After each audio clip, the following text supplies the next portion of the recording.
In the United States of America, if somebody's arrested and then they're released from prison, they have about a 70% chance of ending up back in prison. In Sweden, this is about 40%.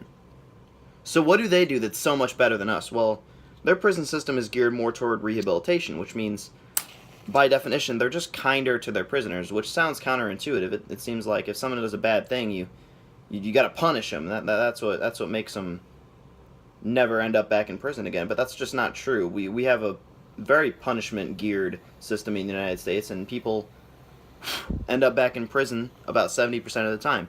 So why do we continue with this system? I think it's because we as human beings are creatures of convenience. We have a habit towards doing things the way we've just always done them, the way that, you know, people, powerful figures throughout our entire lives have told us that that's the way it's supposed to be, and you just believe them. They don't cite any facts to you, and even if they do, they're coming from a disingenuous place, because there are also people who believe things should be the same way at all times. It's the same with our school system. The Nordic countries have a more effective school system than us, but we've taken 0 steps toward improving our school system in the past 150 years. It's still the same general thing. Common Core didn't fix anything. Everyone can agree on that.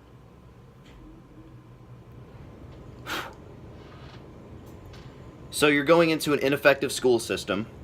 You're sending your kids to an ineffective school system, and if you decide to smoke some weed or do something that makes you end up in prison, they're not going to gear you toward rehabilitation. They don't care about you. And that's another thing.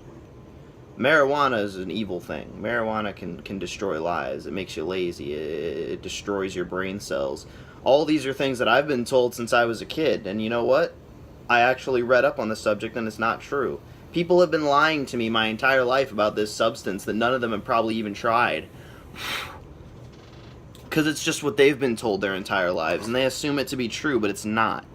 So stop believing everything that the powerful people in your life tell you, and make your fucking graham crackers and your Hershey's bars, and you make your s'mores in your room with matches instead of at a campfire like a little stupid bitch. Y'all are gay.